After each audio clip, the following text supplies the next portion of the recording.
Has it ever occurred to you that a new age of ageism is now upon us? Most people 30, 40 years ago would retire at 65 and probably be dead before they got to 70. That was pretty average. Now, of course, people are often retiring earlier, at 55 for example, and living to 85. This is commonplace. So what are you going to do if you're not retired yet, or even if you're in your 30s and 40s?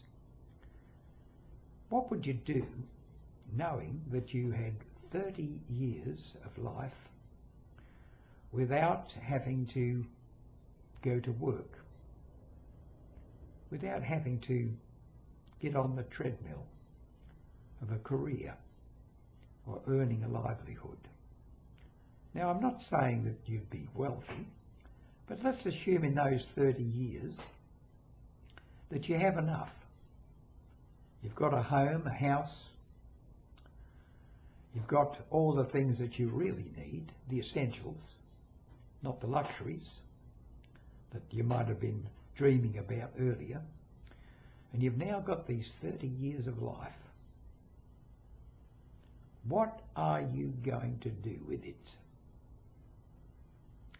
Another thing you might need to look at is this. We know that as people get older, they lose their vitality, strength, health and so forth, particularly so if they've ignored these things in their 30s and 40s and 50s. If you've kept yourself in reasonably good health in those years, you don't have to go overboard, you don't have to be a gym junkie. If you get to retirement in good health, you will have 20, 25, 30, even more years ahead of you. I walked out of my paid employment about a month before I turned 59. So you could say 59. I've now been retired, so-called retired, for 30 years. More than a third of my life in retirement. I'm still pretty healthy and well. I don't make 10-year plans anymore, not that I ever did, or 5-year plans or even 3-year plans. But I do know this. I'm finding more purpose, more meaning in my later years than perhaps I ever found in most of the years at work. In my 44 years as a working person, I probably had maybe 10 years in which I really enjoyed different aspects, different jobs. But for most people, it's one long grind, isn't it? Commuting to work, getting up early, shift work. I did over 20 years of shift work. Knocks you around, really does. You miss out on so much. And then, of course, retirement. When you're retired, it's not just a new chapter in your life, it's book number 3. Book number 1 was going to school, education. Book number 2, all those working years. Book number 3, the third age,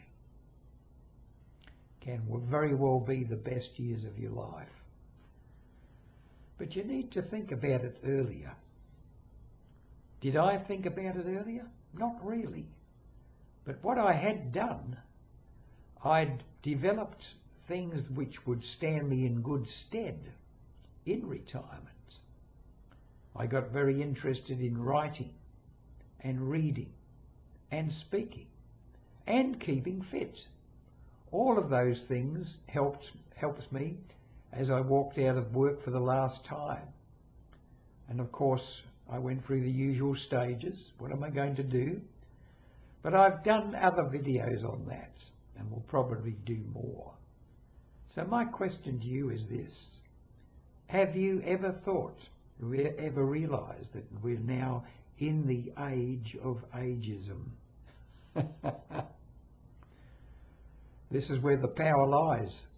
According to the economics, most people who are retired or are over 50, let's put it that way, have most of the power, most of the wealth, and most of the common sense, no matter what the young ones say or think.